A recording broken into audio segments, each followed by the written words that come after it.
Patrick Mallory turned his truck into the driveway of their two-story house on Maple Street. The engine ticked as it cooled, but he sat for a moment, staring at the warm yellow light spilling from their kitchen window. Something twisted in his gut. The same feeling he'd had overseas when an area looked too quiet. He grabbed his lunchbox and walked to the front door. The familiar weight of his work boots on the porch boards should have felt like coming home. Instead, it felt like entering a minefield. "Dad!" June's voice cut through the tension the moment he stepped inside. She appeared from the living room and wrapped her arms around his waist. At 13, she barely reached his chest, but her hug felt desperate. Too tight. Too long. "Hey, kiddo." Patrick set down his lunchbox and returned the embrace. "Good day at school." It was okay. June pulled back but stayed close to his side. "Math test went better than I thought." "That's my girl."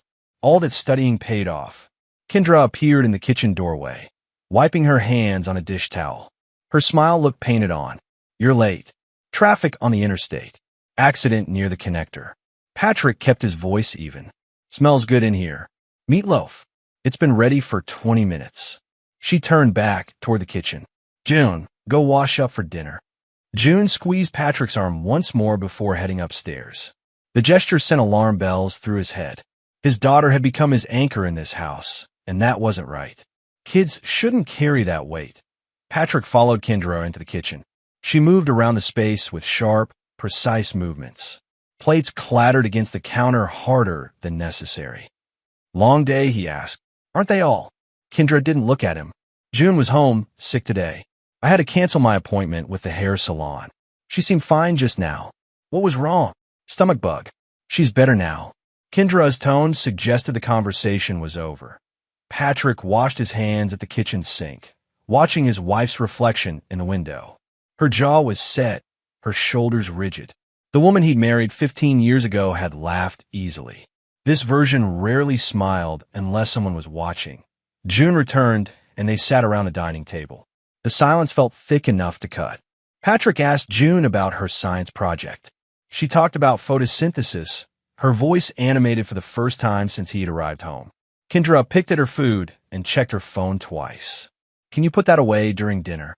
Patrick nodded toward the device. Kendra's eyes flashed. "I'm expecting a call from my mother." "About what?" "Nothing that concerns you." June's fork paused halfway to her mouth. The kid was always watching, always listening. She'd learned to read the temperature of her room better than most adults. After dinner, June disappeared to her room to finish homework. Patrick started loading the dishwasher while Kendra retreated to the living room with her phone. He could hear her speaking in low tones, her voice taking on that sweet quality she reserved for people she wanted to impress. Patrick finished cleaning up and found June in her room, textbooks spread across her desk. She was working on algebra, her brow furrowed in concentration. "Need help? I think I got it." She looked up and smiled. The expression reached her eyes this time. "Dad, are you and Mom okay?" The question hit him like a punch to the solar plexus. June was too young to be asking it, but too smart not to notice the cracks. "Why do you ask, kiddo? You don't talk much anymore." "Not like before." She fidgeted with her pencil. "And Mom seems mad all the time." Patrick sat on the edge of her bed. "Sometimes grown-ups go through rough patches. That doesn't mean anything is your fault." "I know." But her voice was small, uncertain. "I want you to remember something. No matter what happens, I love you. That will never change." June nodded, but worry clouded her features. Patrick kissed the top of her head and left her to finish her homework. Downstairs, Kendra was still on the phone. He caught fragments as he passed the living room. "He just doesn't understand. I feel so alone." Patrick headed to his workshop in the garage. He converted half the space into a place where he could think. His workbench was covered with the parts of an old motorcycle engine he'd been rebuilding. Working with his hands helped quiet his mind. But tonight, his thoughts kept circling back to June's question. The truth was, he and Kendra hadn't been okay for over a year. Maybe longer. She'd grown distant, critical, always on her phone. Their conversations had devolved into logistics about schedules and bills that he'd tried. Date nights, surprise flowers, asking about her day. Every gesture met with indifference or irritation. Like he was an inconvenience in her life rather than her husband. The garage door to the house opened. Kendra stood silhouetted against the kitchen light. I'm going to bed. It's only 9. I'm tired. She paused. Try not to wake me when you come up. The door closed with a soft click. Patrick stared at it for a long moment, then picked up a wrench and got back to work. The next morning, Patrick left for work at his usual time. June had already caught the school bus, and Kendra was still in bed. Their morning routine had become a choreographed dance of avoidance. AKT, his engineering firm. Patrick threw himself into reviewing blueprints for a new manufacturing facility. The precision required helped push away thoughts of his crumbling marriage. Numbers made sense. Stress calculations were logical. Unlike human relationships, his phone buzzed with a text from the school nurse at 10:30 a.m. June Mallory, feeling unwell. Please pick up at your earliest convenience. Patrick frowned. June had seemed fine at breakfast. He texted Kendra, but she didn't respond. After 15 minutes, he called his supervisor and headed to the school. June was waiting in the nurse's office, her face pale and drawn. She brightened when she saw him. Hey, kiddo. Not feeling good. Stomach hurts. Her voice was quiet, almost ashamed. The nurse handed Patrick a dismissal form. She's been complaining of nausea since first period. No fever, but better safe than sorry. On the drive home, Patrick glanced at June in the rearview mirror.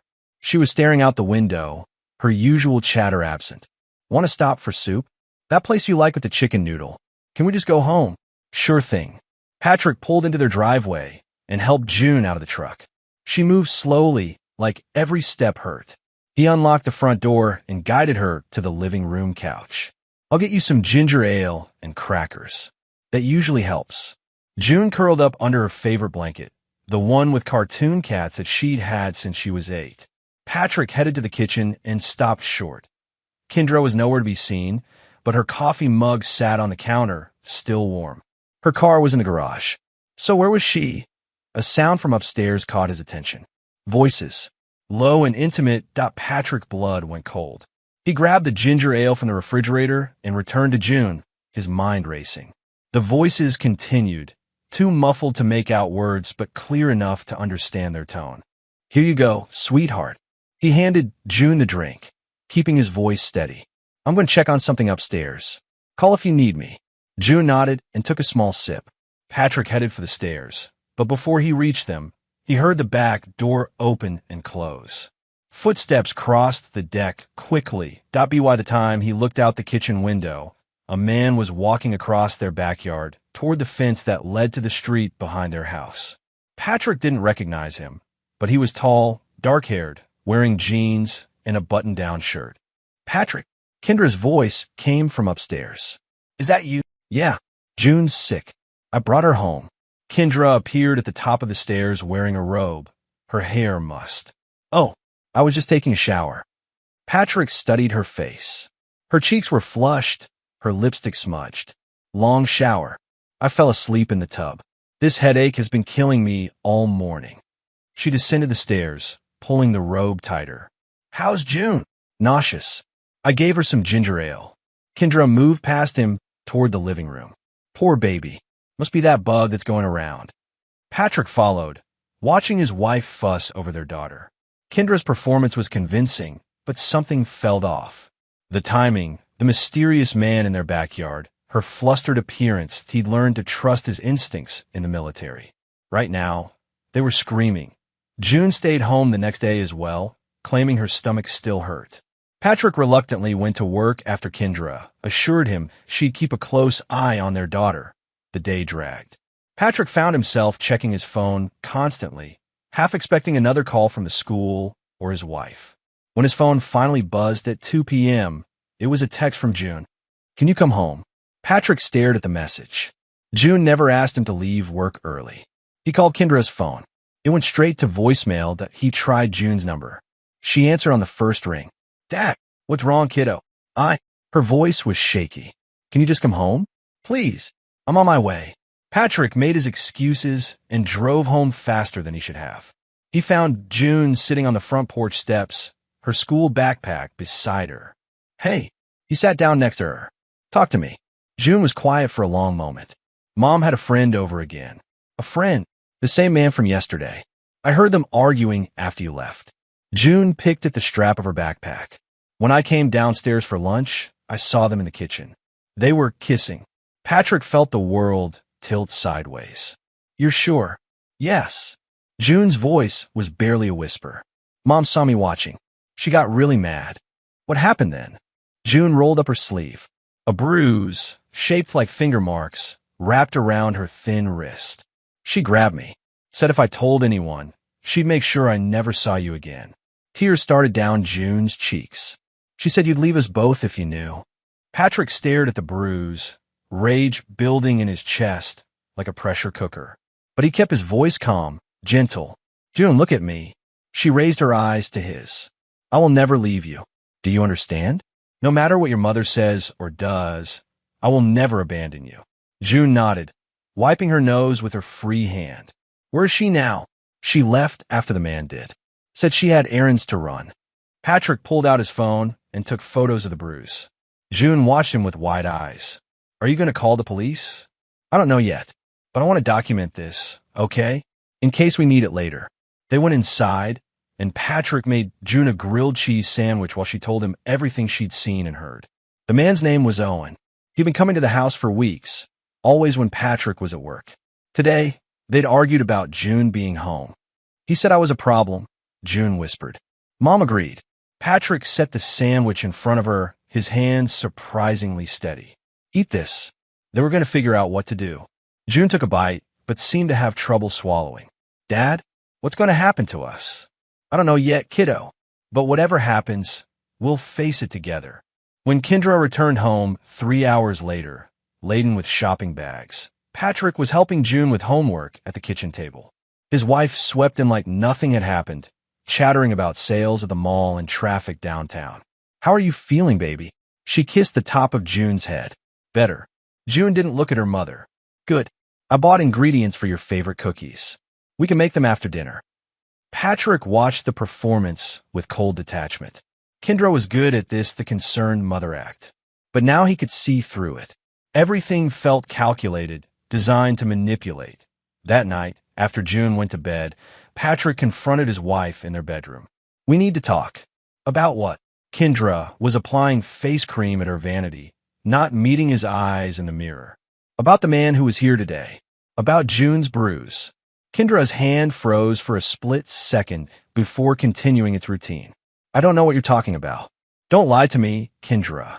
She turned to face him, her expression shifting to wounded innocence.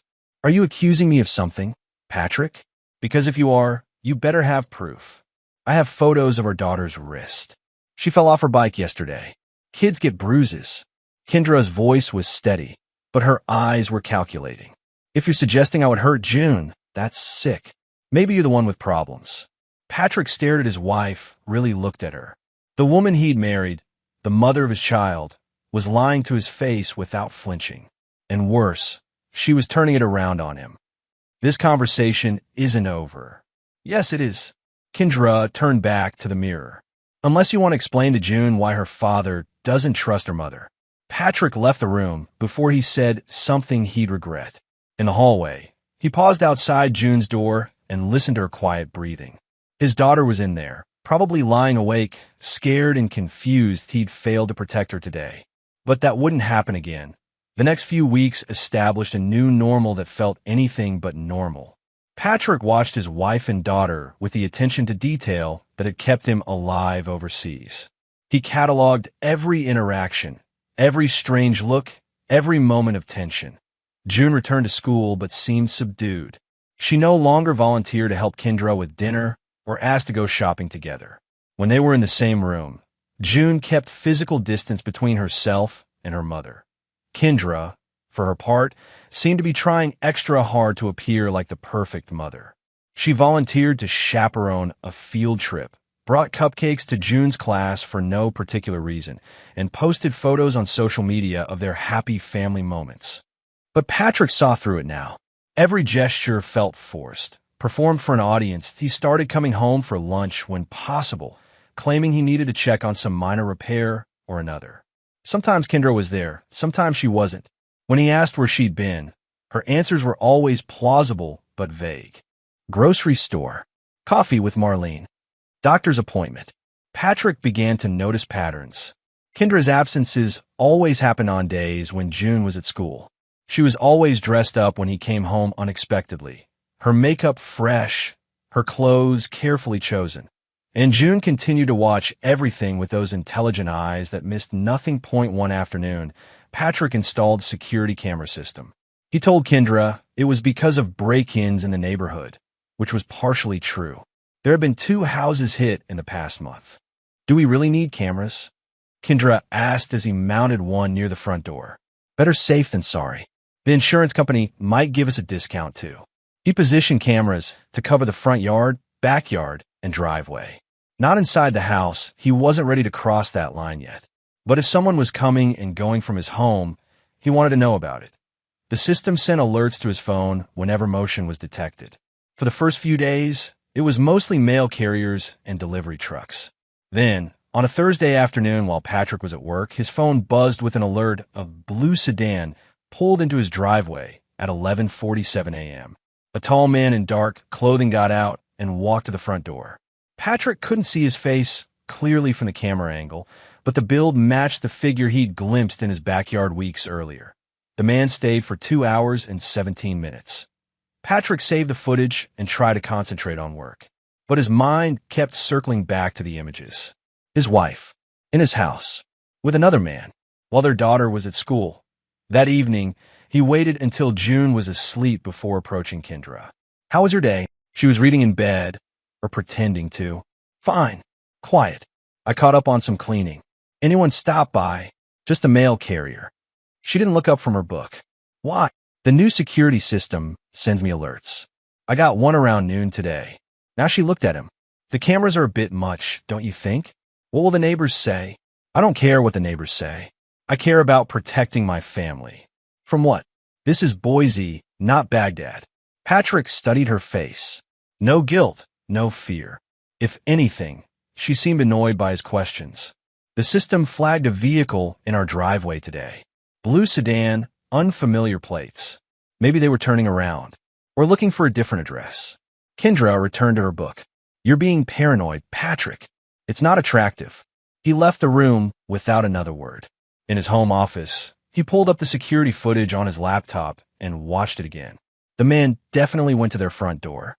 Someone let him in, and he stayed for over 2 hours. Patrick burned the footage to a USB drive and locked it in his desk drawer. He had a feeling he'd need it later. 2 weeks later, June came to Patrick's workshop in the garage. He was working on the motorcycle engine, trying to lose himself in the familiar rhythm of mechanical repair. She stood in the doorway for a long time before speaking. Dad, can we talk? Patrick set down his wrench and gave her his full attention. Always, kiddo. What's on your mind? June closed the garage door behind her and pulled up a stool next to his workbench. Her movements were careful, deliberate, like she was handling something fragile. I need to tell you something, but I'm scared. Scared of what? Of what will happen if I tell? And what will happen if I don't? Patrick felt his chest tighten. June, whatever it is, we'll handle it together. But I need you to be honest with me. She nodded and took a shaky breath. Mom's been hitting me. The words hit Patrick like a physical blow. What? Not just that one time. It's been happening for weeks. When you're at work, when I'm home sick, whenever she gets mad. June's voice was steady but quiet. She says it's my fault, that I make her angry by watching her and asking questions. Patrick forced himself to remain calm, but inside, rage was building like a wildfire. Show me. June rolled up her sleeves. Fresh bruises marked her arms' finger marks. Handprints, the telltale signs of an adult grabbing a child too hard. Some are fading yellow. Others were dark purple and recent. Why didn't you tell me sooner? She said you'd leave if you knew. She said you'd blame me for ruining the family. Tears started down June's cheeks. But it's getting worse, Dad.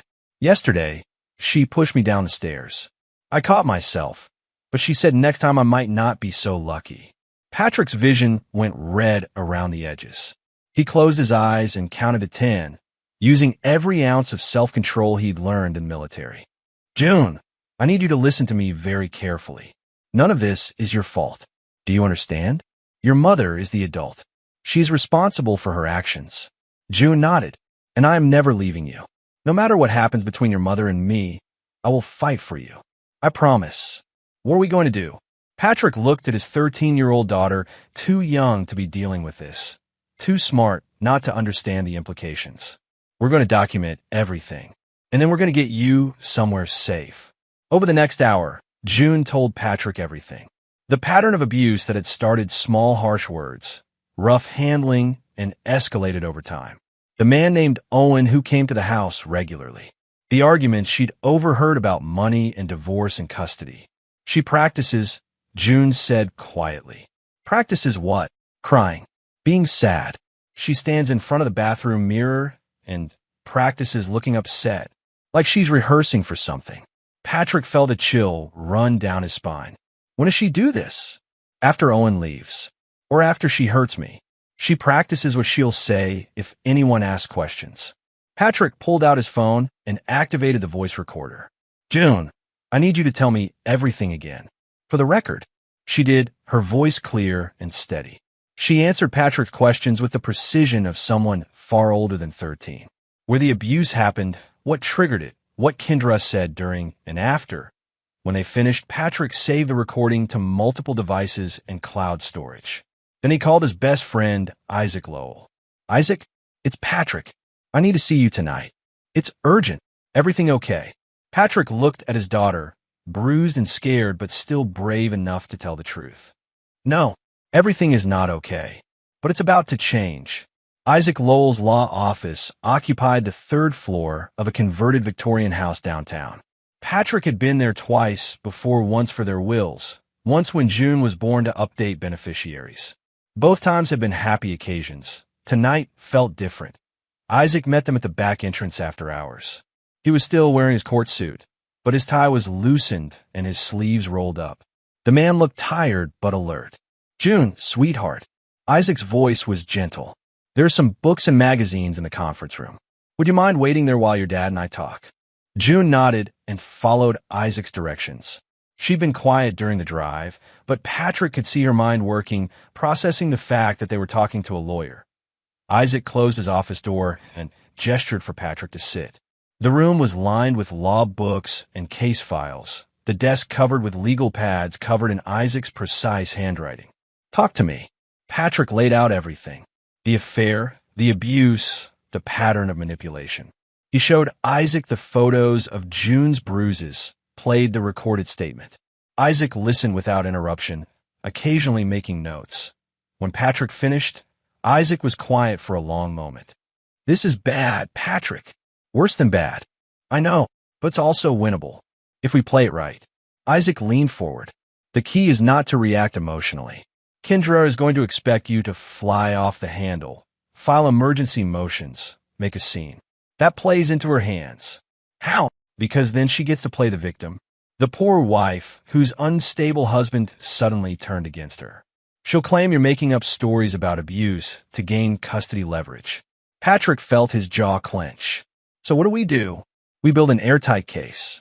Slowly, methodically, with documentation for everything. Isaac pulled out a legal pad. First, you file for divorce. Not emergency custody, not a restraining order. Just divorce. Clean, simple, no dramatic accusations. While June stays in that house. For now. But we watch everything. We document everything. And we wait for Kendra to overplay her hand. Patrick didn't like it, but he trusted Isaac.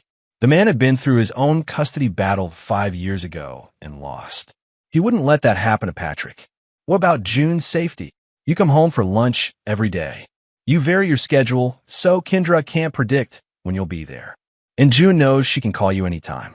Isaac met Patrick's eyes. I know it's not perfect, but if we move too fast, we could lose her completely. They spent 2 more hours planning strategy. Isaac would file the divorce papers first thing Monday morning. Patrick would continue gathering evidence, the security cameras, documentation of Kendra's absences, financial records showing unexplained expenses. One more thing, Isaac said as they prepared to leave. Once you file, everything changes. Kendra will know this is war. She's going to fight dirty. I'm ready for that. Are you? Because from what you've told me, your wife is very good at manipulation. She's going to try to turn friends, neighbors, maybe even family against you. She'll paint herself as the victim and you as the aggressor.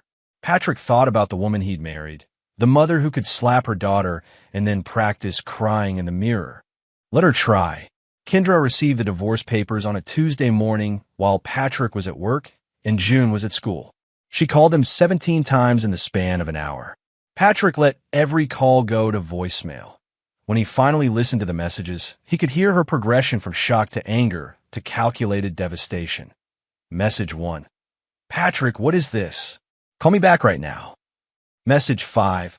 How could you do this to our family? To June. Message 12. I can't believe you'd throw away 15 years over whatever midlife crisis you're having. Message 17. Fine. If this is how you want to play it, I'll give you a fight you won't forget. Patrick saved all the messages and forwarded them to Isaac. That afternoon, Marlene Brackett appeared at Patrick's workplace. She stood in the parking lot next to his truck, her arms crossed, her face twisted with righteous indignation. Patrick Mallory, you should be ashamed of yourself. Patrick stopped walking and faced his wife's best friend. Marlene was a small woman with a big mouth, the kind of person who thrived on drama and gossip. Marlene, that poor woman is devastated. Absolutely devastated. After everything she's done for you and June, this is how you repay her. I'm not discussing my marriage with you. Someone needs to talk sense into you. Kendra is a saint, putting up with your moods and your drinking. My drinking? Patrick kept his voice level. What drinking? Don't play dumb. Kendra has told me all about it. Coming home drunk, yelling at June, making everyone walk on eggshells. Marlene's voice was getting louder, attracting attention from Patrick's coworkers. That girl needs stability, not whatever this is. Patrick realized this was the opening salvo. Kendra had already started spreading lies, building her narrative. The wounded wife whose husband had suddenly turned violent and unstable. Marlene, I need you to listen carefully. I don't drink. I've never yelled at my daughter. And if you continue spreading lies about me, I'll have my lawyer contact you about defamation. Marlene's eyes widened. Are you threatening me? I'm informing you of the consequences of false statements. Patrick got in his truck. Have a good day, Marlene. As he drove away, Patrick could see her in his rearview mirror, already pulling out her phone.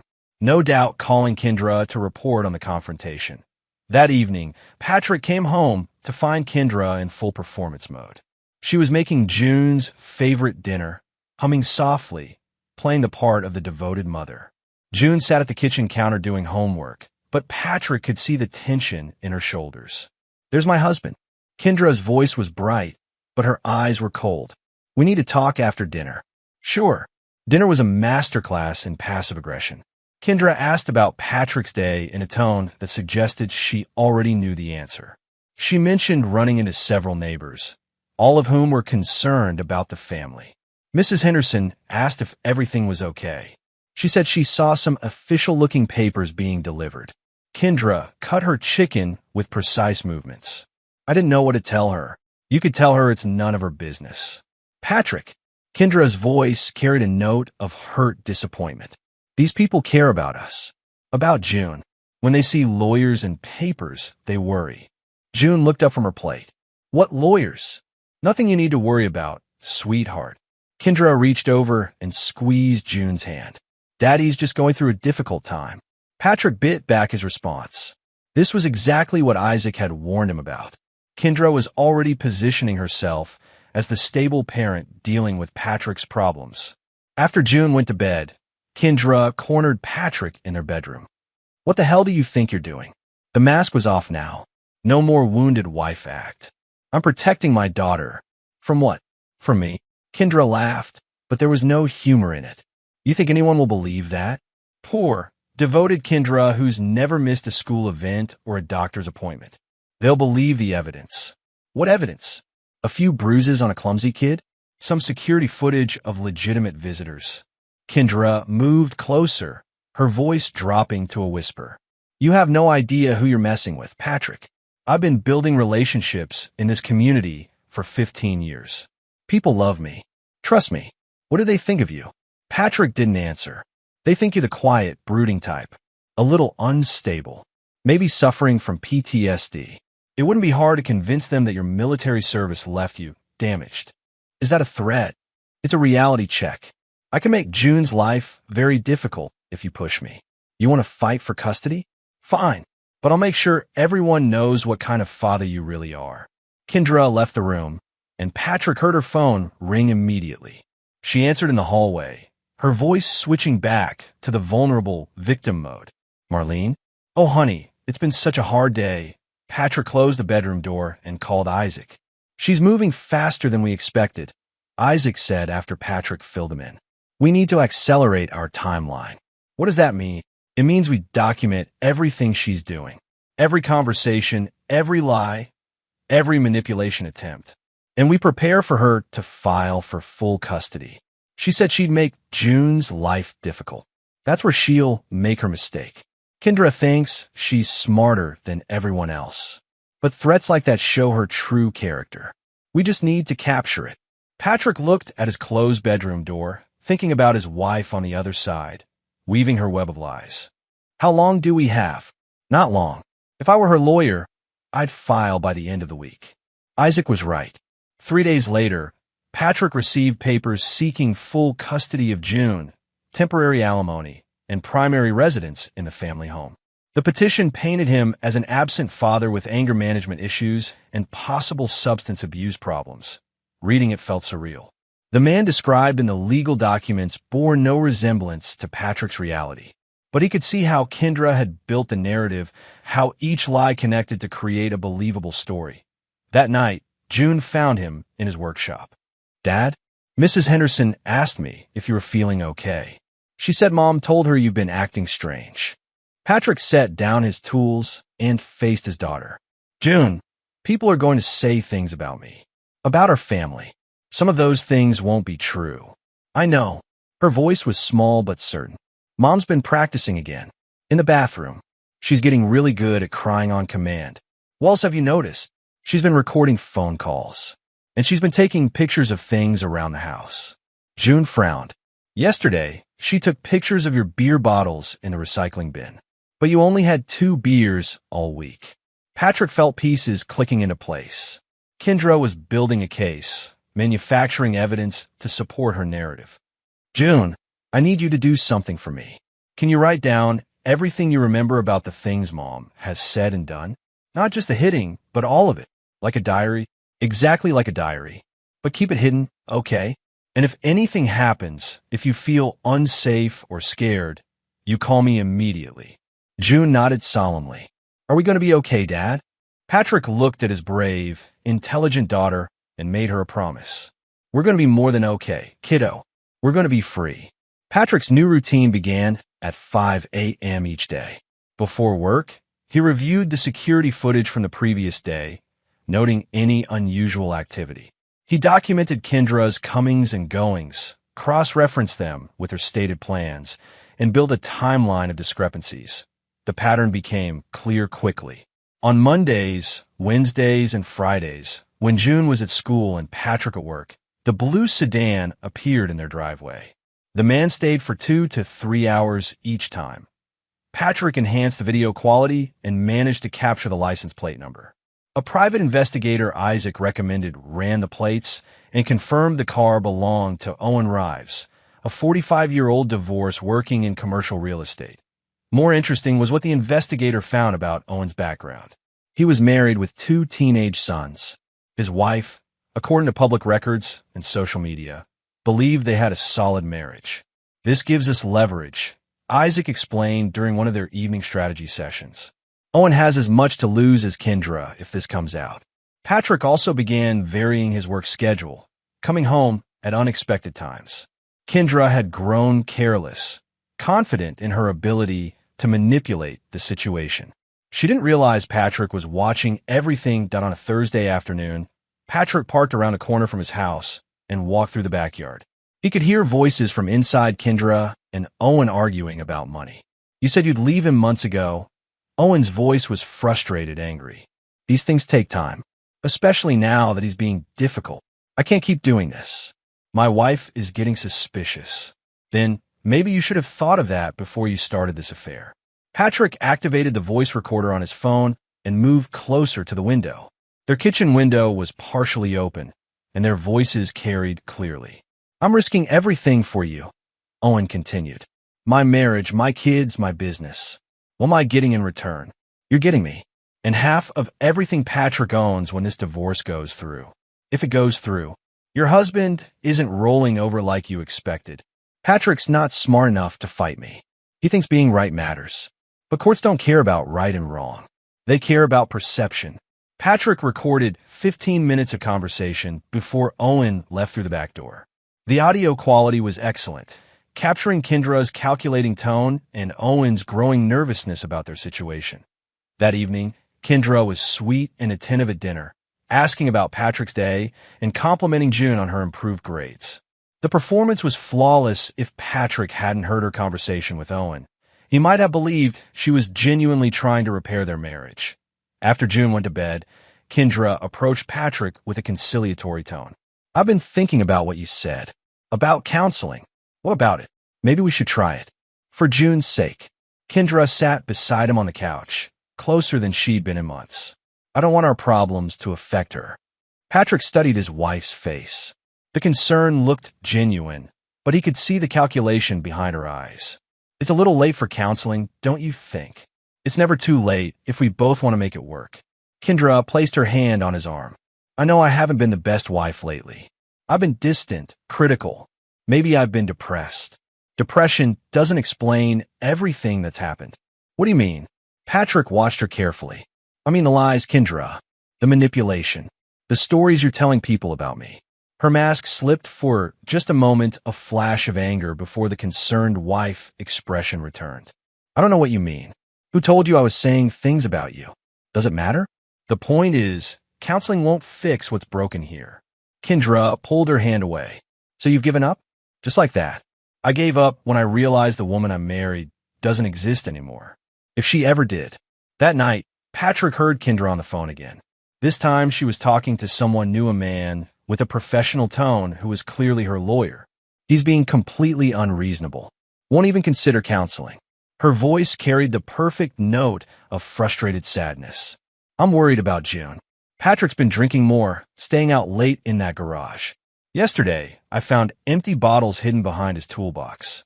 Patrick almost smiled. There were no empty bottles in his workshop, hidden or otherwise.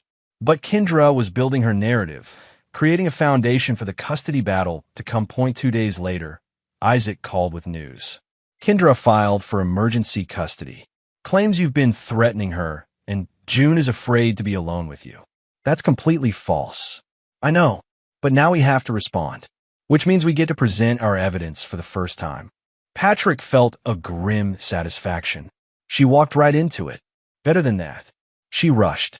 Emergency custody hearings have a high burden of proof. She'll have to substantiate her claims immediately, and we both know she can't. When's the hearing? Monday morning. Judge Elena Truitt presiding. She's fair, but doesn't tolerate manipulation or false accusations.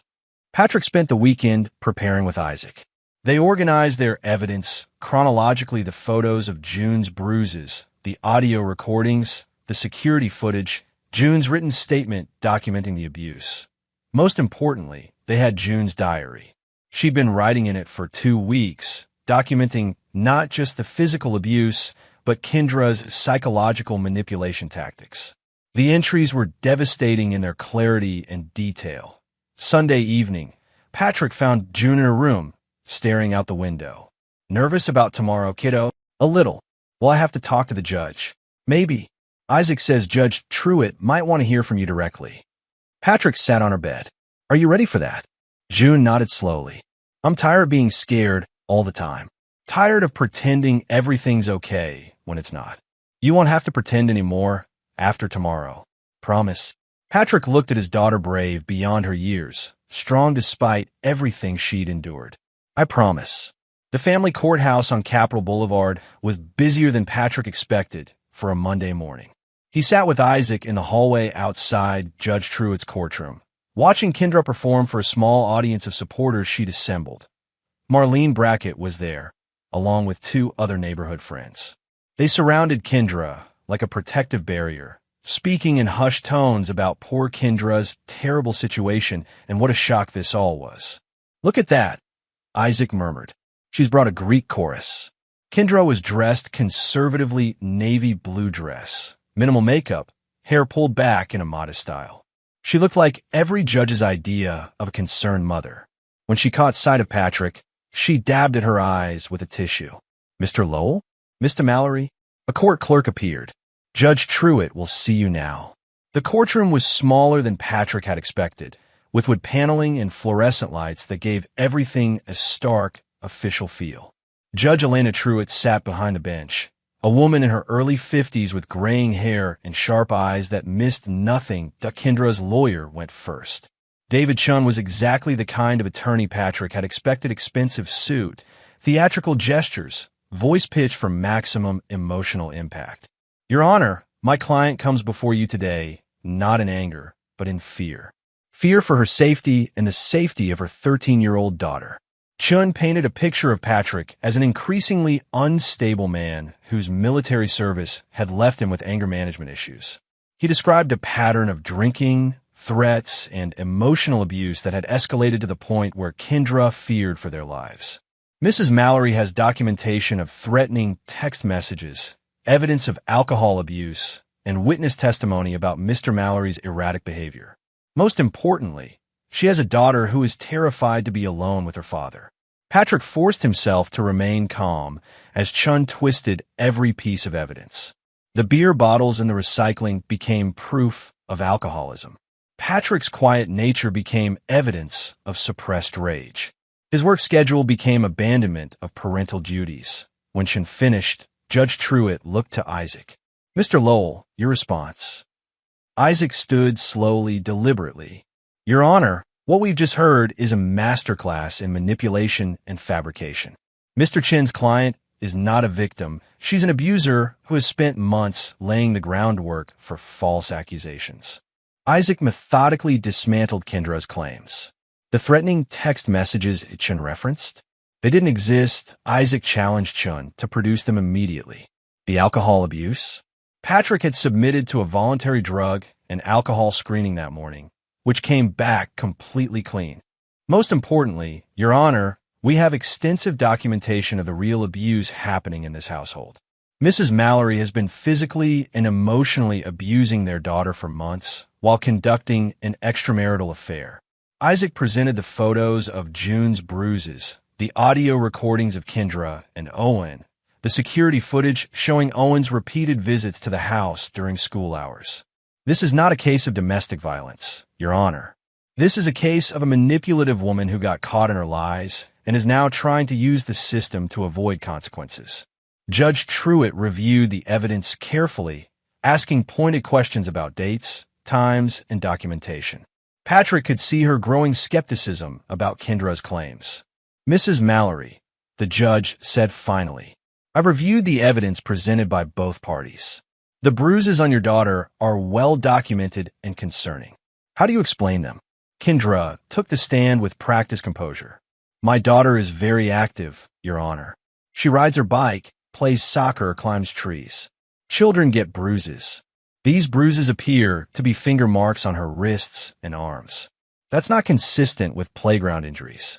June can be difficult sometimes. When she has tantrums, I have to restrain her to prevent her from hurting herself or damaging property." Kendra's voice was steady, reasonable. "I never hurt her intentionally." "And what about the audio recording of you discussing money in your affair with Mr. Ives?" "I don't know what recording they're referring to. My husband has been acting paranoid lately, making accusations about imaginary affairs. I think he may have doctored audio to support his delusions." Patrick watched his wife lie under oath with impressive composure. She had an answer for everything, delivered with just the right mix of hurt and confusion. But Judge Truitt wasn't buying it. "Mrs. Mallory, I've been on this bench for 12 years. I've heard every story, every excuse, every manipulation tactic imaginable." The judge's voice was stern. "The evidence presented today raises serious questions about your credibility and your fitness as a parent. Your Honor, I'm not finished. The bruises on your daughter are consistent with physical abuse. The recorded conversations, whether you acknowledge them or not, are damning. And your behavior in court today suggests a concerning level of deception. Judge Truitt looked at both attorneys. I'm denying the emergency custody motion. Mr. Mallory will retain his current parenting time, and both parties will continue to reside in the family home until the full custody hearing. Chin started to object, but the judge held up her hand. However, I am ordering a guardian ad litem to be appointed for the minor child, and both parents will undergo psychological evaluations. We will reconvene in 30 days for a full hearing. As they left the courtroom, Patrick could hear Kendra's supporters expressing shock and confusion. How could the judge not see what was really happening? Poor Kendra was clearly the victim here, but Patrick caught something else in their whispered conversations. Doubt. For the first time, people were questioning Kendra's story. That went well, Isaac said as they walked to the parking garage. She's not done fighting. No, but she showed her hand today, and Judge Truitt saw right through her. Isaac grinned. Plus, we get a guardian ad litem, someone whose only job is to advocate for June's best interests. That evening, Patrick found June doing homework at the kitchen table. Kendra was nowhere to be seen. How did it go today? June asked without looking up from her math problems. Good. The judge didn't believe your mother's stories. June nodded, but didn't seem surprised. She's been on the phone all afternoon, crying to people about how unfair everything is. What else? She called Owen, told him they needed to be more careful. June looked up at Patrick. Dad, is it almost over? Patrick sat down across from his daughter. Not yet, kiddo, but we're winning. Good. June returned to her homework with a small smile. I'm ready to stop pretending. The full custody hearing began on a gray Tuesday morning in October. Patrick arrived early and watched from across the street as media vans set up outside the courthouse. Somehow, the case had attracted attention from local news outlets. Kendra's been busy, Isaac observed, nodding toward a reporter interviewing Marlene Brackett. She's trying to control the narrative outside the courtroom, too. Inside, the courtroom was packed. Kendra had assembled an impressive array of character witnesses, neighbors, friends from June's school, members of her book club. They filled 2 full rows behind her table. Patrick's side was notably sparse. Isaac had warned him this would happen. Kendra's had 15 years to build relationships in this community. She's charming, involved, presents well. People want to believe her. Judge Truitt called the hearing to order, and Shin immediately requested that the courtroom be closed to media and spectators. This is a private family matter, Your Honor. The presence of cameras and reporters serves only to sensationalize what should be a confidential proceeding. Isaac stood. Mr. Chin's client has been actively courting media attention, Your Honor. She can't now claim privacy concerns when the coverage isn't favorable to her position. The courtroom will remain open, Judge Truitt ruled. But I want absolute silence from the gallery. Any disruption will result in immediate removal. Chin began his case with character witnesses. One by one, Kendra's friends took the stand to testify about what a wonderful mother she was. They spoke about her involvement in school activities, her dedication to June's education, her apparent distress over Patrick's recent behavior. Marlene Brackett was particularly effective, describing how Kendra had confided in her about Patrick's drinking and angry outbursts. She was so scared, Marlene testified. She said Patrick had changed since he left the military, that he was having nightmares, drinking more, becoming aggressive with both her and June. Isaac's cross-examination was methodical and devastating. Mrs. Brackett, you testified that Mrs. Mallory told you about Mr. Mallory's drinking. Can you describe specific incidents? Well, she said he was drinking beer every night after work. How many beers? She didn't say exactly. More than 5? More than 10? I don't know. So Mrs. Mallory never gave you specific details about Mr. Mallory's alleged alcohol consumption. Not specific numbers, no. What about these angry outbursts? Did Mrs. Mallory describe what triggered them? She said he would get mad about little things. Dishes in the sink, June being too loud. Did she tell you he ever hit her or June during these outbursts? Marlene hesitated. Not in so many words. What words did she use? She said he was scary when he was angry. But she never said he was physically violent. No. Isaac continued this pattern with each witness. Under cross-examination, their testimony fell apart. None of them had witnessed the behavior they were describing. Everything was secondhand information from Kendra, filtered through her lens and delivered with dramatic embellishment. When it was Isaac's turn to present evidence, he started with the security footage. The courtroom watched as Owen Rise arrived at the Mallory house, stayed for hours, then left through the back gate. This footage shows Mr. Rise visiting the Mallory home 17 times over a 6-week period, always when Mr. Mallory was at work and June was at school. Chin objected. Mr. Rise is a family friend. There's nothing suspicious about social visits. Your Honor, Isaac replied, we'll let the audio recordings speak to the nature of these visits. The recordings played through the courtroom speakers with crystal clarity.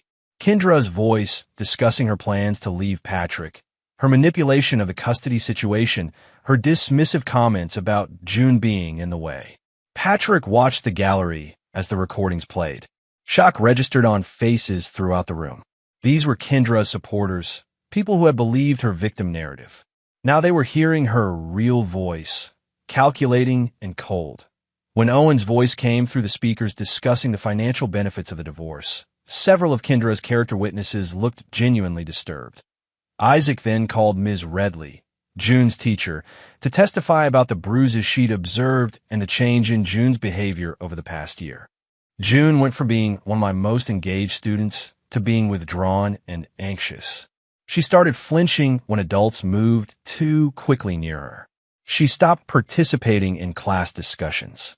Did you report your concerns? Yes, to Child Protective Services. But when they investigated, Mrs. Mallory was very convincing. She had explanations for everything. The guardian ad litem, Dr. Sarah Martinez, testified about her interviews with June. The child is clearly traumatized by ongoing abuse. She described a pattern of physical violence from her mother, as well as emotional manipulation designed to prevent her from reporting the abuse. What was your impression of June's credibility? Children rarely fabricate detailed accounts of abuse. June's descriptions were consistent across multiple interviews and contained specific details that would be difficult to invent. Chen's cross-examination of Dr. Martinez backfired spectacularly. Isn't it possible that Mr. Mallory coached his daughter to make these accusations? I've been doing this work for 20 years, Mr. Chun. I know the difference between coached testimony and genuine trauma. June Mallory is telling the truth. As the day wore on, Patrick could see the tide turning. The gallery that had started the morning filled with Kendra's supporters was now murmuring with doubt and concern. But Kendra herself remained composed, whispering with Chun during breaks, maintaining her mask of wounded innocence. The real test would come when she took the stand. Judge Truitt had initially been reluctant to allow June to testify, given her age and the traumatic nature of the case. But Dr. Martinez had recommended it, and June herself had requested the opportunity through her guardian ad litem. The child feels she needs to be heard, Dr. Martinez explained to the court. She's been silenced for too long, and testifying may be part of her healing process. Special accommodations were made. The gallery was cleared except for immediate family and attorneys. A child advocate sat near the witness stand. Judge Truitt moved from behind the bench to a chair closer to June, making the environment less intimidating. June entered the courtroom wearing a simple blue dress, her hair pulled back neatly. She looked younger than her 13 years, but walked with quiet determination. Patrick felt his chest tighten as his daughter was sworn in. This was what he'd wanted to avoid, putting June through the trauma of public testimony. But she had insisted, and Isaac agreed it would be powerful. Isaac approached the witness, stand gently. June, can you tell us your full name? June Marie Mallory. And how old are you? 13. Do you know why you're here today? June nodded. Because my parents are getting divorced and fighting over who I should live with. Who do you want to live with? My dad. Isaac walked her through the basics. First, her relationship with Patrick, their shared interests, how she felt safe with him. June's answers were clear and direct, delivered in a strong voice that carried throughout the courtroom. Then Isaac moved to the difficult questions. June, has your mother ever hurt you physically? Yes. Can you tell us about the first time you remember? June looked directly at Kendra as she answered. It was about 6 months ago. I walked into the kitchen and saw her kissing a man who wasn't my dad. When she saw me watching, she grabbed my wrist and squeezed it really hard. She said if I told anyone, she'd make sure I never saw my dad again. Kendra's face remained impassive, but Patrick caught a slight tightening around her eyes. Did the physical abuse continue after that? Yes. Whenever I did something she didn't like, or when I asked questions about the man who kept coming to our house. June's voice remained steady. She would slap me, or grab me too hard, or push me. Did you tell anyone about this? I was too scared. She said no one would believe me because she was a good actress. She said she could make everyone think my dad was the one hurting me. Isaac showed June photos of her bruises. She identified when each injury occurred and what had caused it. Her testimony was specific, detailed, and devastating. June, why did you decide to tell your father what was happening? Because it was getting worse. And because I heard her on the phone talking about how she was going to make sure I never saw my dad again after the divorce. June's voice wavered slightly. She said I was just a tool to hurt him. Chen's cross-examination was brief and careful. He knew better than to attack a child witness aggressively, but he had to try to undermine her credibility. June, you love your father very much, don't you? Yes. And you want to live with him? Yes. Isn't it possible that some of these injuries happened in ways you don't remember clearly? Maybe accidents that seemed worse than they were. June looked at Chen directly. I remember everything clearly. My mother hurt me on purpose, many times because she was angry that I knew her secret. Chen tried a few more questions, but quickly gave up. June was unshakable, and every question only reinforced her credibility. As June stepped down from the witness stand, she walked past Kendra's table. For just a moment, the mask slipped. Kendra's face twisted with rage, and she hissed something under her breath. June stopped walking and turned around. What did you say? The courtroom went dead silent. Judge Truitt leaned forward. Mrs. Mallory, did you say something to your daughter? Kendra recovered quickly. I just told her I loved her. June's voice cut through the silence like a blade. No, you didn't. You said, you little bitch, you haven't told them everything. Gasps echoed through the courtroom. Judge Truitt's face darkened. Mrs. Mallory approached the bench immediately. The conference at the bench was brief but heated. Patrick could see Judge Truitt speaking in sharp, angry tones while Kendra tried to maintain her innocent expression.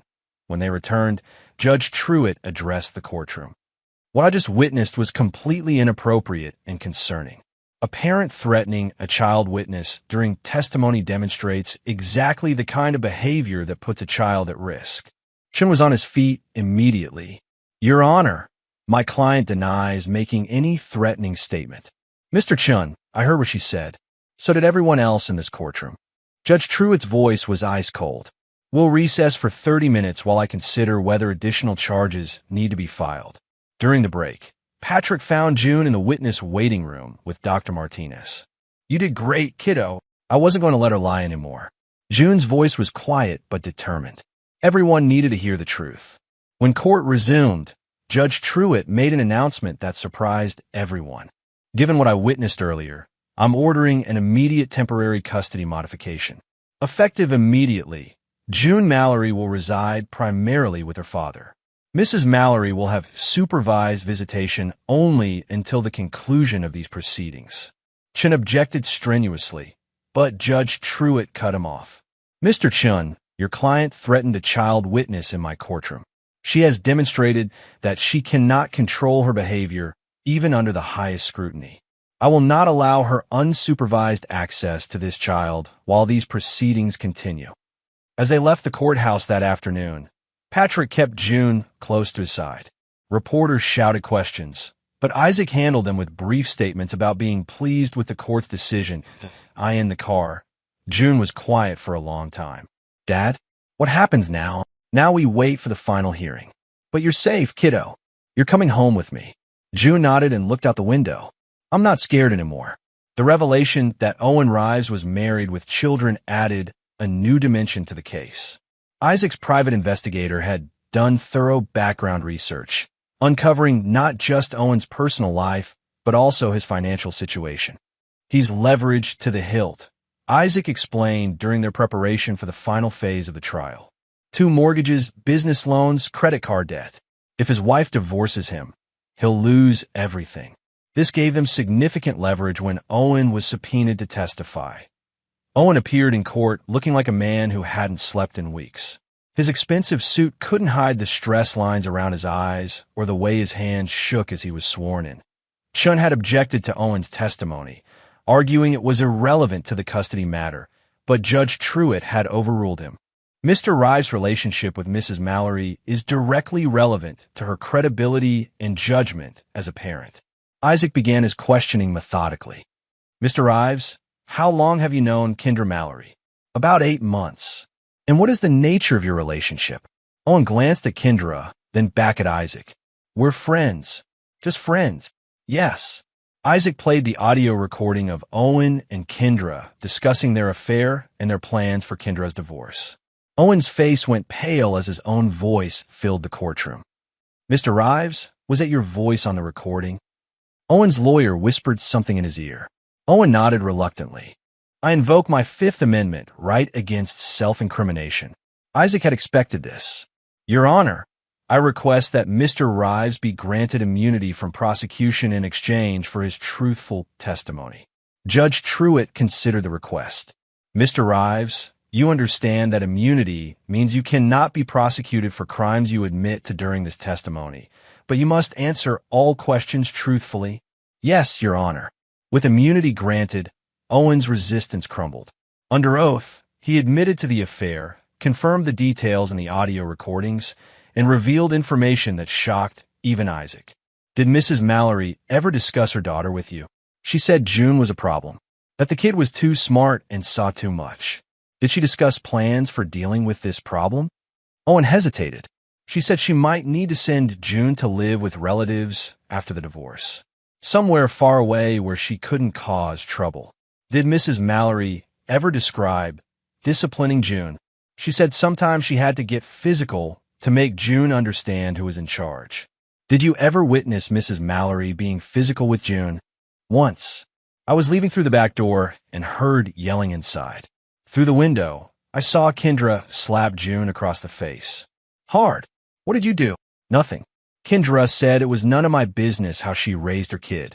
Did Mrs. Mallory ever ask you to lie about your relationship? She said if anyone asked, I was helping her with real estate advice. She coached me on what to say if I was ever questioned. Chen's cross-examination was brief and ineffective. Owen's immunity deal meant he had no reason to lie, and his testimony corroborated everything Patrick and June had claimed. The final blow came when Isaac introduced evidence that Chen himself may have been misled by his client.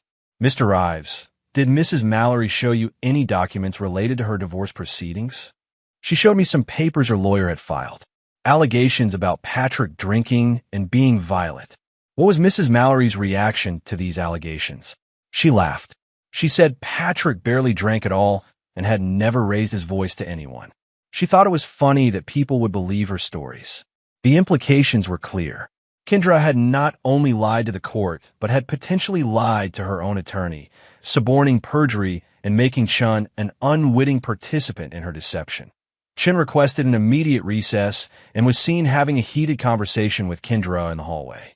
When court resumed, Chen made an unexpected announcement. Your Honor, after reviewing the testimony presented today, my firm is withdrawing from representation of Mrs. Mallory due to irreconcilable differences. Judge Truitt raised an eyebrow. Mr. Chun, we're in the middle of proceedings. I understand, Your Honor, but ethical considerations require that I withdraw immediately. Kendra was left to represent herself for the remainder of the hearing. Without legal counsel, her carefully constructed narrative fell apart completely. When given the opportunity to cross-examine Owen, she made the mistake of trying to attack his credibility. Mr. Rives, isn't it true that you're lying to save your own marriage? No, Mrs. Mallory. I'm telling the truth because I realize what you convinced me to be part of was wrong. You're just trying to make yourself look better.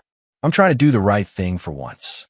That little girl deserves better than what you've put her through. Judge Truitt intervened before Kendra could continue her disastrous self-representation. Mrs. Mallory, I strongly advise you to seek new counsel before we proceed further. I don't need a lawyer, Your Honor. I can represent myself. Very well. But I warn you that anything you say can and will be held against you in these proceedings. It was exactly the wrong thing to say to someone as arrogant as Kendra. She took the stand to testify on her own behalf and proceeded to destroy any remaining credibility she might have had. Judge Truitt's final ruling was swift and decisive. She awarded Patrick full physical and legal custody of June, with Kendra receiving only supervised visitation pending completion of anger management and parenting classes. The evidence presented in this case reveals a pattern of child abuse, manipulation of the legal system, and complete disregard for the best interests of the minor child.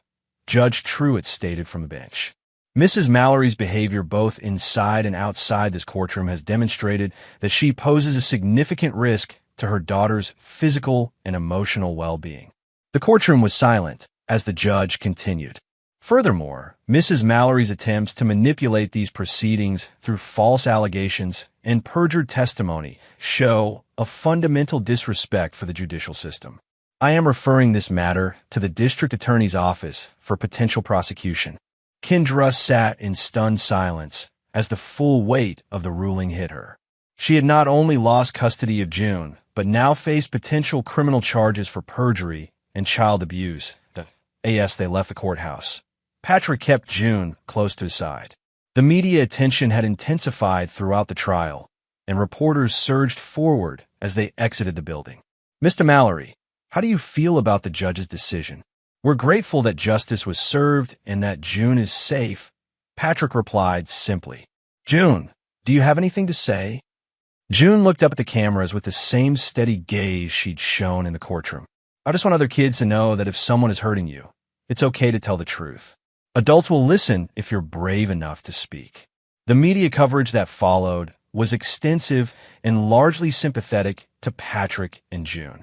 The story of a brave 13-year-old standing up to her abusive mother resonated with the public, while Kendra was portrayed as a manipulative woman who had tried to use the legal system to cover up her crimes. The fallout in their neighborhood was swift and brutal. Within days of the court ruling, Kendra's carefully constructed network of support crumbled.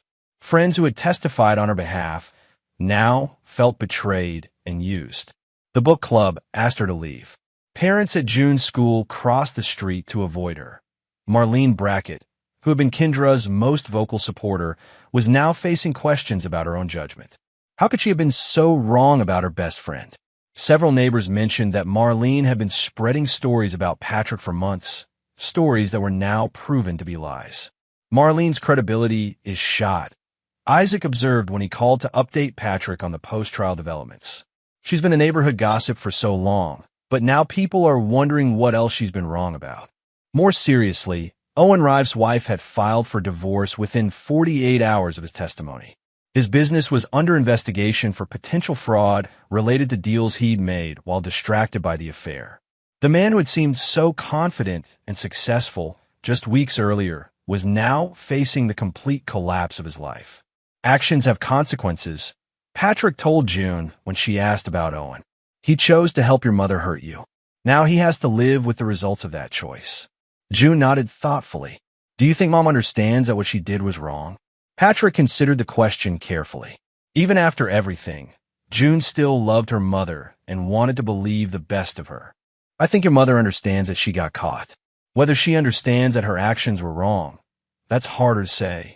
The answer proved prophetic. Within a week of the court ruling, Kendra was back on social media, posting carefully crafted messages about being a victim of a corrupt legal system and an abusive ex-husband. She claimed the recordings were doctored, that Owen had been coerced into lying, that June had been brainwashed, but public opinion had shifted decisively against her. Her posts were met with skepticism and outright hostility from people who had followed the trial coverage. Former friends posted their own comments, sharing their own stories of Kendra's manipulation and lies. She can't help herself, Isaac said when Patrick showed him Kendra's latest social media rants. Even when she's lost everything, she still thinks she can control the narrative. Patrick felt no satisfaction in watching his ex-wife's public humiliation. There was only relief that June was safe and a grim understanding that this was how it had to end. Kendra had been given every opportunity to change course, to prioritize her daughter's well-being over her own desires. She had chosen manipulation and abuse instead.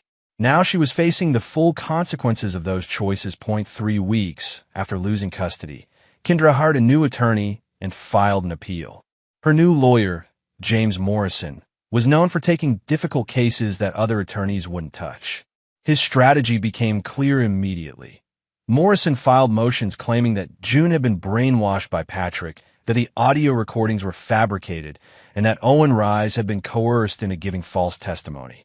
He requested a new trial, arguing that Kendra had received ineffective assistance of counsel. "It's a Hail Mary," Isaac explained to Patrick. "She has almost no chance of success, but Morrison is betting that if he throws enough accusations around, something might stick." The appeal strategy backfired spectacularly when Morrison attempted to file character evidence supporting Kendra. Part of his filing included a letter allegedly written by Ms. Redley, June's teacher, stating that she had never observed signs of abuse and believed June to be a troubled child prone to fantasies. A mess.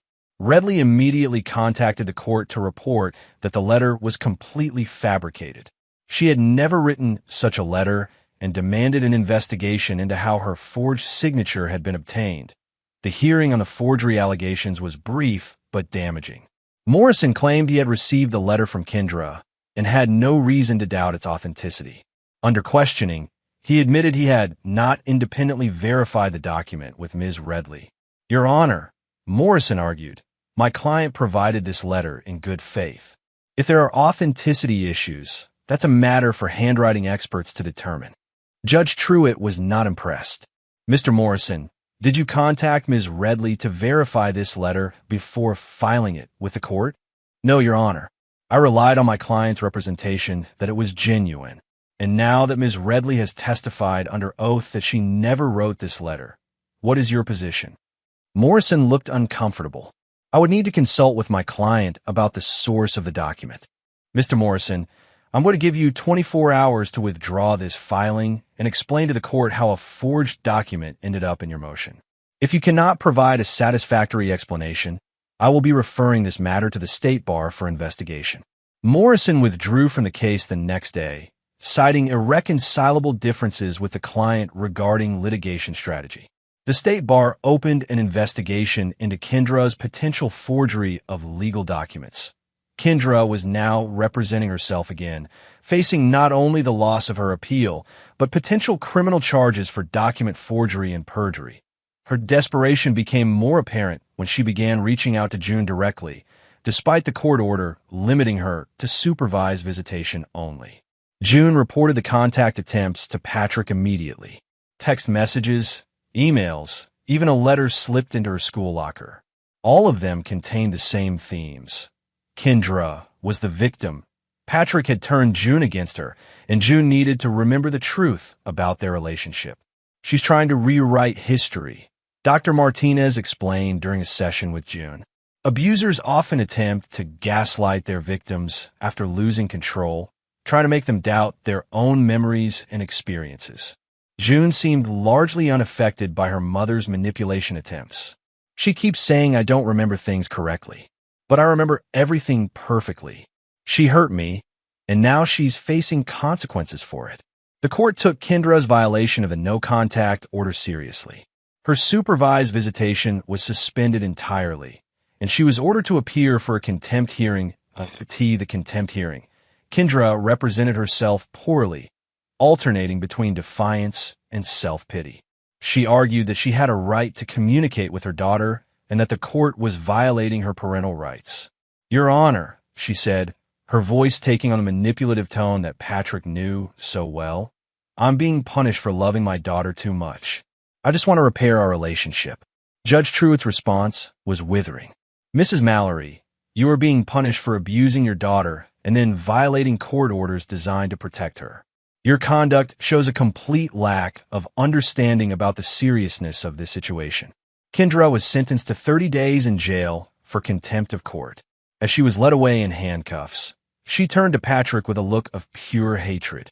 "This isn't over," she hissed. "I'll get her back. You can't keep my daughter from me forever." June watched her mother being taken away with a mixture of sadness and relief. "Does this mean I don't have to see her anymore?" "For now," Patrick replied. "The court will decide later if visitation should ever resume." That night, June wrote in her diary, "Mom went to jail today. I should feel bad, but mostly I just feel safe. Maybe she'll finally understand that hurting people has consequences." Kendra's 30 days in jail gave everyone time to process the dramatic turn the case had taken. The local media covered her imprisonment extensively, with most outlets portraying it as the inevitable result of her escalating bad behavior. During her incarceration, more information came to light about Kendra's pattern of manipulation and deception. Isaac's investigator uncovered evidence that the marriage problems had started much earlier than anyone realized. Financial records showed that Kendra had been moving money into separate accounts for over a year, preparing for divorce while still living with Patrick and June. Even more damaging was the discovery that Kendra had consulted with 3 different attorneys before hiring Sean, apparently shopping for someone who would help her fabricate allegations against Patrick. "She's been planning this for a long time," Isaac told Patrick as they reviewed the new evidence. "The affair with Owen was just part of a broader strategy to destroy your marriage and take custody of June." "Why? What did she gain from hurting June?" "Control. In her mind, June was just a tool to hurt you and get what she wanted in the divorce. When June became inconvenient, she tried to eliminate the problem." The full scope of Kendra's deception became clear when the district attorney's office announced they were filing criminal charges. Grand jury indictments were issued for child abuse, perjury, document forgery, and conspiracy to commit fraud. "The evidence is overwhelming," the DA explained at a press conference. Mrs. Mallory engaged in a systematic pattern of abuse against her daughter while simultaneously attempting to manipulate the legal system to avoid consequences. Kendra's release from jail after 30 days was met with immediate rearrest on the criminal charges. Her bail was set at $250,000, which she could not afford. Owen Rives, facing his own legal troubles, was not available to help her. From jail, Kendra made one final attempt to control the narrative. She granted an interview to a local television station, appearing via video link in her orange jumpsuit, still maintaining her innocence. "I never hurt my daughter," she insisted, her voice taking on the victim tone that had once been so effective.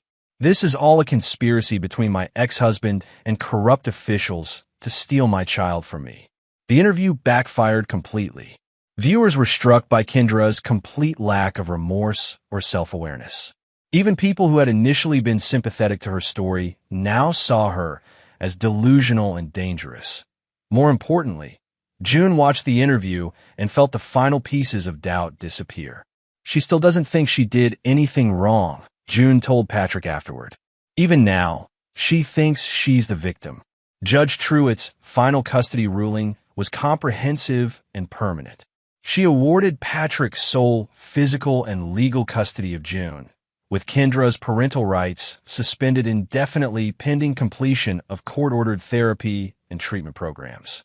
The evidence in this case reveals a parent who not only abused her child, but showed complete disregard for the legal system designed to protect children, Judge Truitt stated. Mrs. Mallory has demonstrated that she poses an ongoing threat to her daughter's safety and well-being. The judge also ordered Kendra to pay Patrick's legal fees, a decision that added another $75,000 to her mounting debts. Mrs. Mallory's false allegations and frivolous appeals have caused significant financial hardship to the father while endangering the child. She must bear responsibility for the costs of her misconduct. As they left the courthouse for the final time, Patrick felt a sense of closure that had been missing throughout the long legal battle. June was safe, Kendra was facing justice, and they could finally begin to rebuild their lives. "It's really over, isn't it?" June asked as they walked to their truck. "The legal part is over. Now we focus on moving forward." June nodded and slipped her hand into his. "I'm ready to stop looking backward." 2 months after Kendra's criminal conviction, Isaac called Patrick with unexpected news. Remember that initial CPS investigation when June's teacher first reported the bruises? The one where Kendra charmed her way out of it? That's the one. I've been digging into why it was closed so quickly, and I found something interesting. Isaac explained that he had filed a Freedom of Information Act request for the CPS case files. The investigation had been handled by Rebecca Walsh, a social worker with 15 years of experience and generally good reviews. But Walsh had a connection to the case that she had failed to disclose. Rebecca Walsh and Marlene Brackett were college roommates. They've stayed in touch over the years, and Walsh was actually at Marlene's house for a barbecue just 2 weeks before the CPS investigation began. The implications were staggering. Walsh had investigated allegations against her friend's best friend without disclosing the personal relationship. Worse, the case file showed that Walsh had accepted Marlene's character reference for Kendra without question, despite the clear conflict of interest. This is corruption, Patrick said flatly. At minimum, it's a serious ethics violation. The question is how far it goes. Isaac filed a formal complaint with CPS Internal Affairs, providing documentation of the relationship between Walsh and Marlene. The investigation was assigned to an outside agency to avoid any appearance of bias. The findings were even worse than Patrick had expected. Walsh had not only failed to disclose her relationship with Marlene, but had actively coached Kendra on how to respond to interview questions. Phone records showed multiple calls between Walsh and Marlene both before and after the investigation. Most damaging was an email recovered from Walsh's personal account. Sent to Marlene 3 days after the investigation closed, it read, "Took care of your friend's problem. The husband seems like the real issue here. Case should document everything in case he escalates." The email was clear evidence that Walsh had prejudged the case based on her friendship with Marlene rather than conducting an objective investigation. This explains why Kendra was so confident that CPS wouldn't be a problem, Isaac told Patrick. She had inside information and coaching from the investigator. The CPS corruption scandal exploded into public view when local news outlets obtained copies of the Internal Affairs report. Walsh was immediately suspended pending criminal investigation, and several other cases she had handled were reopened for review. Marlene Brackett was also facing legal consequences. Her involvement in the scheme to corrupt the CPS investigation made her a potential co-conspirator in obstruction of justice charges. The revelation that June had been failed by the very system designed to protect her sparked outrage in the community. Parents demanded accountability, and the story gained national attention as an example of how personal relationships could corrupt child protection services. How many other kids weren't protected because of corruption like this? One advocacy group asked in a press statement. The scandal forced CPS to implement new policies requiring disclosure of any personal relationships with subjects of investigations. Walsh and 2 supervisors who had approved her biased report were fired, and criminal charges were filed against Walsh for official misconduct. For June, the revelation was validating but also frustrating. "I could have been protected months earlier if that woman had done her job right," she told Patrick one evening. "But you're protected now. And because of what happened to you, other kids will be protected better in the future." June nodded, but Patrick could see the anger in her eyes. His daughter had learned harsh lessons about how adults in positions of trust could fail children when personal interests were involved. The CPS scandal became part of June's story when she was invited to speak at a legislative hearing on child protection reform. Standing before a committee of state lawmakers, she delivered testimony that was both heartbreaking and inspiring. Adults keep talking about what's best for children, but a lot of times they're really talking about what's convenient for adults. When I needed protection, the system failed because people care more about their friendships than my safety. The hearing room was silent as June continued. "I was lucky because my dad never gave up fighting for me. But other kids might not be so lucky. You need to fix this system so it actually protects children instead of protecting the people who are supposed to help us." Her testimony was credited with helping pass new legislation strengthening oversight of child protection services and requiring stricter conflict of interest reporting. The cascading effects of the trial and subsequent scandals destroyed the lives of everyone who had participated in Kendra's web of deception. Owen Rive's divorce was finalized, costing him his house, half his business assets, and joint custody of his 2 sons. His ex-wife had successfully argued that his affair and involvement in child abuse made him an unfit father. His real estate business collapsed when clients learned about his role in the scandal. Patrick occasionally saw Owen around town, looking haggard and defeated. The confident, successful man who had once threatened Patrick's marriage was now working as a sales clerk at a furniture store, trying to rebuild his life from nothing. Marlene Brackett faced a different kind of justice. While criminal charges against her were ultimately dropped due to insufficient evidence, her reputation in the community was destroyed. The woman who had thrived on being the center of social networks found herself completely ostracized. Her attempts to rehabilitate her image through social media backfired when former friends began sharing their own stories of Marlene's gossip and manipulation over the years. A pattern emerged of her spreading rumors and causing problems between neighbors and families. She destroyed friendships for sport. One former friend posted online, "We should have seen what she was capable of a long time ago." Marlene eventually moved away from Boise, unable to handle the constant reminders of her fall from grace. Kendra herself was serving an 18-month sentence in the county jail after pleading guilty to reduced charges. Her lawyer had negotiated the plea deal to avoid a trial that could have resulted in several years in state prison. Even from jail, Kendra continued to maintain her innocence and blame everyone else for her situation. Letters she wrote to former friends were leaked to the media, showing her continued refusal to accept responsibility for her actions. Patrick manipulated everyone, she wrote in one letter. The judge, the lawyers, even June. He's a master manipulator who destroyed our family for his own ego. The letters only served to reinforce public perception of Kendra as someone completely detached from reality. Rebecca Walsh, the corrupt CPS worker, was convicted of official misconduct and sentenced to 6 months in jail plus 2 years of probation. She lost her social work license permanently and faced civil lawsuits from other families whose cases she had mishandled. The broader CPS investigation revealed systemic problems with oversight and accountability. A federal review found patterns of bias and inadequate investigation procedures that had put numerous children at risk. This case exposed failures at every level of the child protection system, the federal report concluded.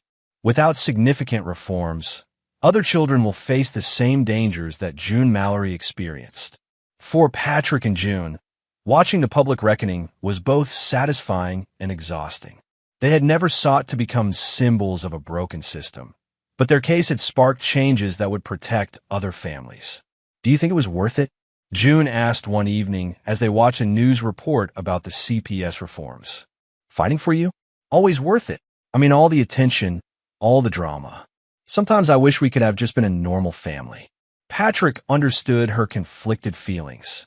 The public nature of their battle had been necessary to expose the corruption and lies, but it had also made their private trauma a matter of public record. We couldn't be a normal family as long as your mother was hurting you. Sometimes fighting back is the only way to find peace. June nodded thoughtfully. I guess our story helped other kids.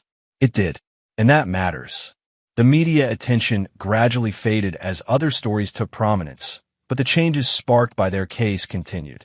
New legislation, reformed CPS procedures, and increased public awareness of child abuse signs all bore the mark of June's courage in speaking out. 1 year after the final custody ruling, June stood at the podium in her school auditorium, preparing to deliver a speech for the 8th grade graduation ceremony.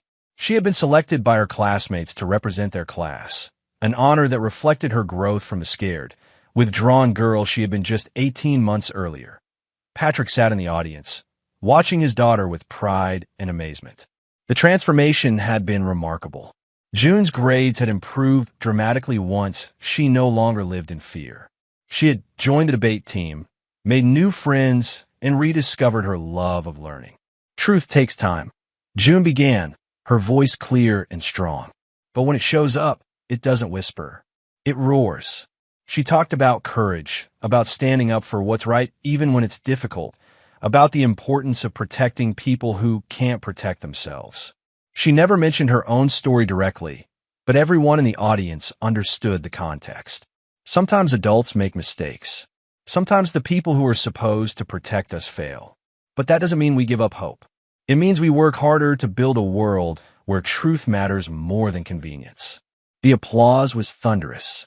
Patrick watched his daughter accept congratulations from classmates and teachers, fully confident and secure in a way that would have been impossible while Kendra was still in their lives. After the ceremony, they drove home together, June still wearing her graduation dress and beaming with pride. "Good speech, kiddo. Thanks. I've been working on it for weeks." It showed. "You've got real talent for public speaking." June smiled. "Maybe I'll be a lawyer like Isaac. Help other families like he helped us." Patrick could easily picture his daughter in that role, fighting for justice, protecting children, using her intelligence and courage to make the world better. Like a tea home, they found a letter in the mailbox. Patrick recognized Kendra's handwriting immediately and felt his jaw tighten. "What is it?" June asked, noticing his expression. "Letter from your mother." June considered this for a moment. "Can I see it?" Patrick hesitated. The court order didn't prohibit Kendra from sending letters, and June was old enough to make her own decisions about contact with her mother. He handed her the envelope. June opened it carefully and read the single page inside. When she finished, she walked to the backyard fire pit where Patrick sometimes burned yard waste. "What did it say?" he asked as she crumpled the letter. "She wants to reconcile. Says she's changed, learned from her mistakes, wants a second chance." June struck a match and lit the paper. Same lies, different words. They watched the letter burn in silence. When the last piece turned to ash, June brushed off her hands. "Dad, I'm ready to stop thinking about her." "What do you mean?" "I mean, she's not part of our family anymore. She made her choices, and now we get to make ours." June looked up at him with clear, determined eyes.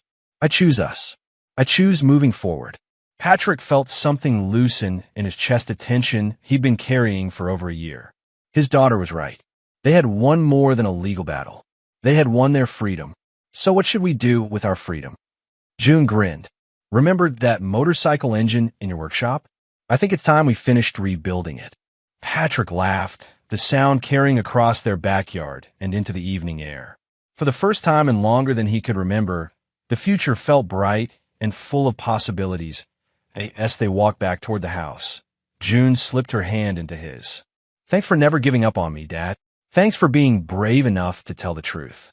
They had both learned that truth, even when it's painful, is the foundation of everything that matters. Justice, safety, love, family, all of it depended on having the courage to face reality, no matter how difficult. Behind them, the ashes of Kendra's letter scattered in the wind, carrying away the last remnants of a chapter that was finally completely closed. 6 months later, Patrick was in his workshop when June ran in, holding an envelope. "Dad, Mom sent another letter." Patrick looked up from the motorcycle engine they had been working on together every weekend. The bike was almost finished, a 1970s Honda that would be June's when she turned 16. "What does it say?" "I didn't open it." June held out the letter. "But there's something written on the outside. Can we talk for June's sake?" Patrick took the envelope and looked at Kendra's familiar handwriting. Even now, even after everything, she was trying to manipulate the situation by invoking their daughter's name. Without hesitation, he walked to the fire pit in their backyard.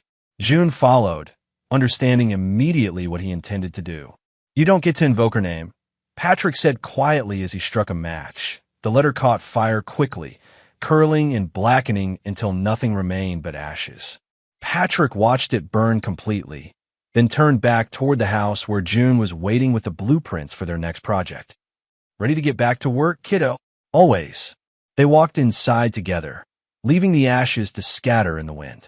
Some chapters needed to end with fire. Some people forfeited their right to be heard through their own choices. Patrick had learned that protecting his daughter meant more than just winning in court. It meant refusing to let toxic people back into their lives, no matter how they try to manipulate their way in. The truth had stood. Justice had been served. And now they were free to build something better from the ashes of what had been destroyed.